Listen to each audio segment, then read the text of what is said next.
Whoa,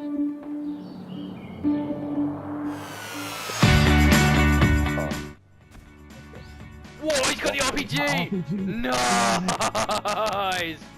Oh, it's epic, man. They've got two. These guys are gonna win.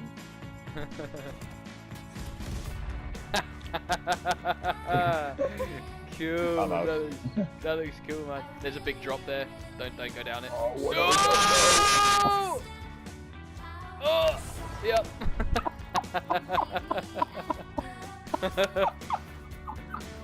What's happening there? Well, good day or good evening, guys, depending on where you're from in the world. It's Famincio here on the sticks today. Going to be talking a little bit about the H1Z1 update. It's been, I think, 3 days now since the update's been out, and I've got a fair understanding of what we're dealing with now and how it's changed the game, how it's all been balanced out. And the first thing from that first clip that you saw just there is I want to talk about the AR-15. Has the AR-15 become a bit of a problem? They are literally everywhere now. I think in that first clip you saw, I think there was like 3 or 4 AR-15s, and they are literally as common as bandages now. And they've like basically replaced pistols. Is that good? I feel it's an opinion. Mine is no. I enjoyed dropping in and having the occasional pistol fight, and you could even take on a guy with a shotgun, every once in a while with the M17. If you're quick enough. It's a very, very quick firing weapon, the M17, and it was just fun. That's all in the past now, as you all walk past pistols knowing that the AR-15 is just around the corner. Bit of a shame, really. I think it's sapped a little bit of fun of sort of progressing through the map, because you used to be able to just drop in knowing that it's just going to be a potential pistol fight. The best gun that guy's going to have is a Hellfire, and you slowly built up to decent weapons. Now that that there's AR-15s everywhere, it's just turned into an AR-15 fest, especially for the first half of the game. I don't know, it just didn't.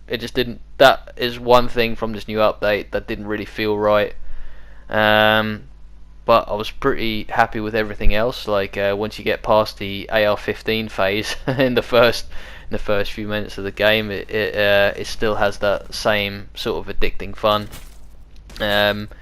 The other weapon that was installed in the game was the SOCOM.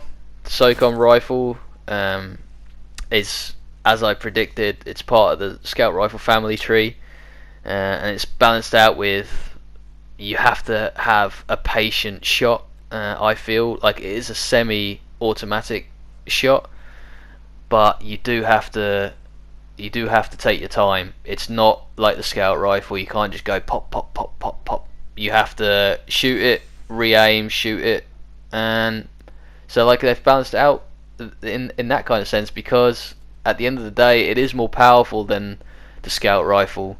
But is it better? That's down to your interpretation, I guess, how you play the game. For me, it's not better. Like, I strangely would rather use the scout rifle, and especially in my first few games, I was very, very trying to use the SOCOM.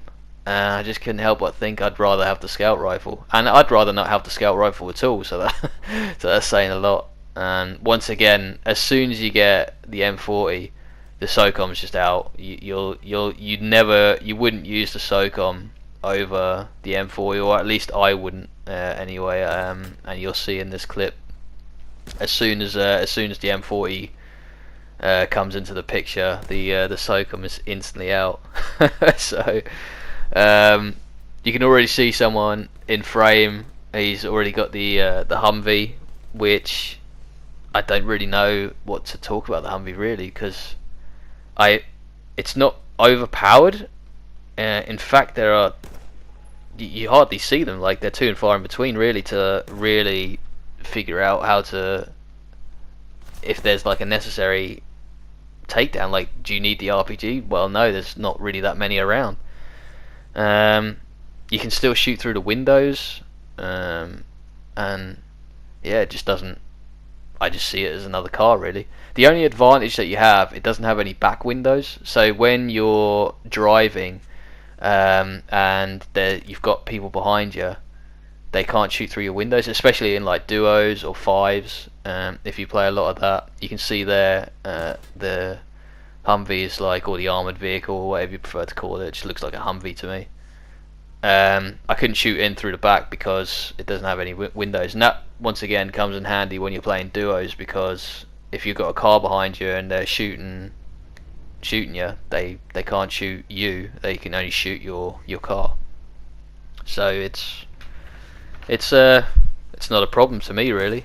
The M40, it has, which is it. The M40 really is just my prom date. I don't know how else to explain the M40 really. It really is just. It feels great. Using it still does. The extra animation doesn't phase me whatsoever. Lowering the bullets in your inventory doesn't matter. Now one shot is a kill. So long as you get a headshot, and that just feels great. I feel like it should have just been there right from the start. And yeah, just it hasn't put me off the M40 whatsoever. Just putting in that extra animation and lowering the bullets in your inventory, but they've just made it so much more powerful. It's so much better knowing that if you get someone in the helmet, it doesn't really matter. It's going to be a kill. In terms of the battle passes, it works slightly different from what I thought. Originally, I thought it was just going to be rewards that you get at the end of the season. So like you work yourself up in the ranks, and then they will give you the rewards depending on where you've come in the ranks, and sort of what league you've come in. But it's actually, so you have like the free battle pass, which is like, or they call it line, which is like, I always thought it was like a league. So like you have like the free league, the premium league, and like the PSN league. And the chances are, like if you're playing this, you're gonna have PSN anyway. So the free league reward lines, every like, I don't know, 3 or 4, maybe 5 levels, you like receive like some sort of item. Where with the premium line, you receive an item almost every single tier that you move up in. Every single time you level up, you get enough points to get to the next tier.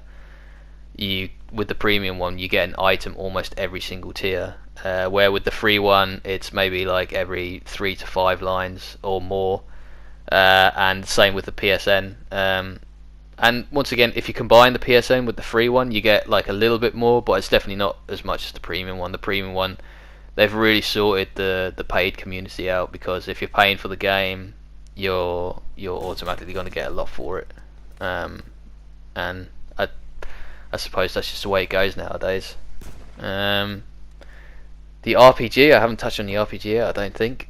Once again, it's a bit like the Humvee. You don't see it around a lot. I certainly haven't seen many people using it. That's why the only way I could really implement it for you guys is right at the beginning of this clip. Right at the beginning is one of the only times that I saw it get used. I actually used it myself, but it was like literally right at the end of the game, and I didn't really find a use for it. There was no one driving around the Humvee, and there was no guys within that certain distance to enable me to use it. So like, once again, it's not really overpowered in any way. I don't think people use it over the crossbow. I think if you came across a crossbow, you would have to have a little think, do I replace the RPG for the crossbow? Because the RPG, I don't know, like it's not sought after for me. Whether you have the RPG or the crossbow, you can still do you can achieve similar things with it. And in this end circle here is a great example of what I said in my previous video about what if there's just, okay, fine, there's like one guy in the Humvee, so that's alright. But what if you get like 2 or 3 guys in Humvees? And I just don't think that's possible because of what I said. It's just they're too and far in between. There's no real sense of, you know, having 2 or 3 at the end. I mean, that must be like quite rare, having like 2 or 3 Humvees at the end of a map. And but that's what you're seeing there. It's just like, yeah, get out the Humvee or armored vehicle and just like come face me, you know. And but I don't know, like, it's what's he even doing? You know what I mean? I mean, it's just he's just ruined his own game, really.